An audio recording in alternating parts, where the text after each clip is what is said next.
Hello, friends. Salutations mes amis. Imaginez que vous soyez assis sur une colline herbeuse, au bord de la mer de Galilée, écoutant Jésus prononcer de belles paroles de bénédiction. Soudain, vous l'entendez dire « Heureux ceux qui sont persécutés pour la justice, car le royaume des cieux leur appartient. Heureux serez-vous lorsqu'on vous insultera, qu'on vous persécutera, et qu'on dira faussement de vous toutes sortes de mal à cause de moi.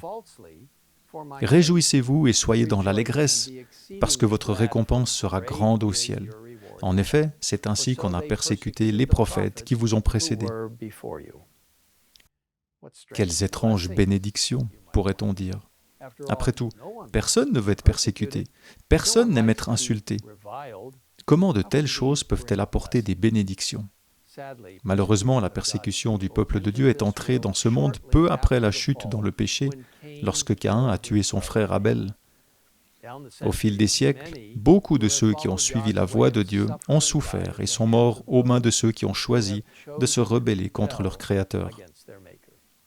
Dans Hébreux, chapitre 11, nous lisons un bref résumé de certaines de ces souffrances.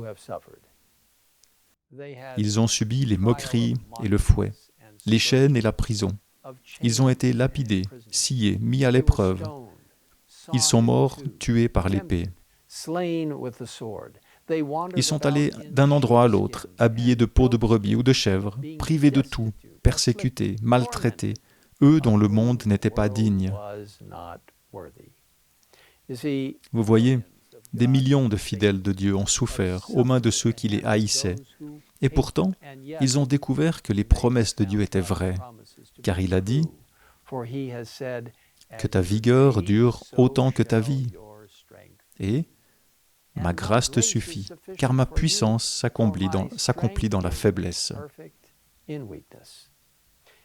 Dans le livre « Heureux ceux qui », nous lisons cette merveilleuse assurance.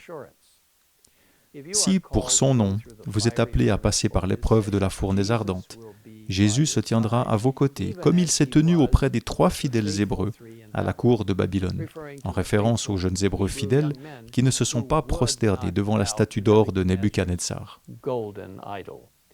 Elle poursuit. Ceux qui aiment leur Rédempteur se réjouiront toutes les fois qu'ils pourront participer à son humiliation et à son opprobre.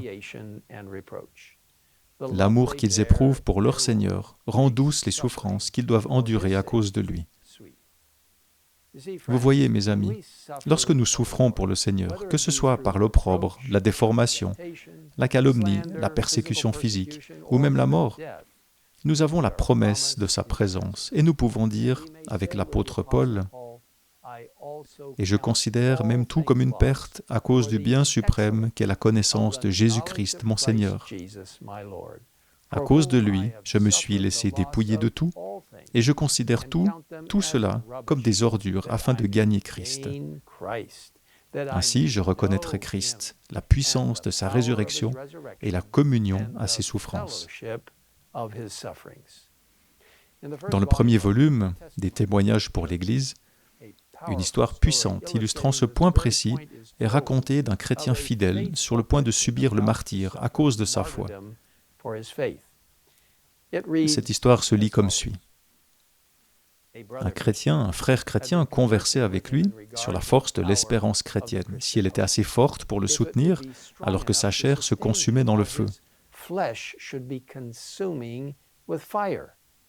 Il demanda à ce chrétien, sur le point de souffrir, de lui donner un signal si la foi et l'espérance chrétienne étaient plus fortes que le feu furieux et dévorant.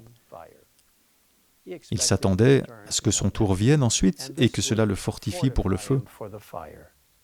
Le premier promit que le signal serait donné. Il fut amené sur le bûcher, au milieu des railleries et des moqueries de la foule oisive et curieuse rassemblée pour assister au bûcher de ce chrétien. Le feu fut allumé, et le frère chrétien fixa ses yeux sur le martyr souffrant et mourant, sentant que beaucoup dépendait du signal. Le feu brûlait, encore et encore. La chair était noircie, mais le signal ne venait pas. Son regard ne se détourna pas un instant de cette vision douloureuse. Les bras étaient déjà carbonisés. Il n'y avait aucun semblant de vie. Tout le monde pensait que le feu avait fait son œuvre et qu'il n'y avait plus de vie.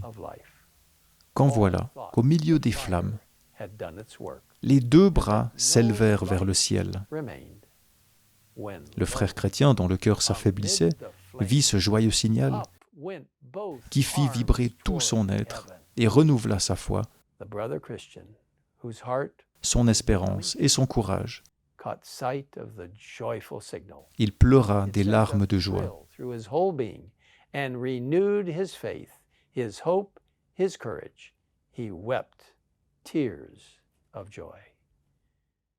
Mes amis, notre Dieu est puissant.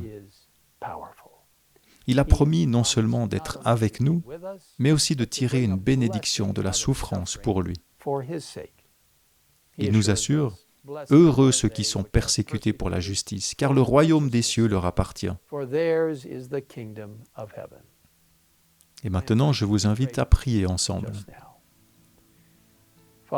Père, je te remercie pour la promesse que lorsque nous serons persécutés, insultés, moqués, tu seras avec nous et que nous pourrons nous réjouir car nous partageons ta souffrance. Seigneur, nous te demandons de nous guider d'une manière particulière alors que nous faisons face à l'avenir et quoi que nous ayons à affronter, que nous ne soyons jamais tentés de t'abandonner ou de te renier, mais que nous nous tenions fermement de ton côté et que nous réalisions que tu seras avec nous jusqu'à la fin et qu'un jour prochain, tu nous donneras de nouveaux corps, de nouvelles vies et que nous serons éternellement jeunes si nous te sommes fidèles.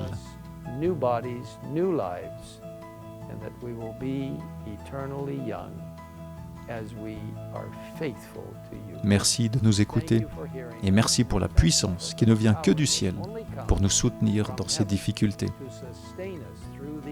Nous te remercions au nom de Jésus. Amen. Amen.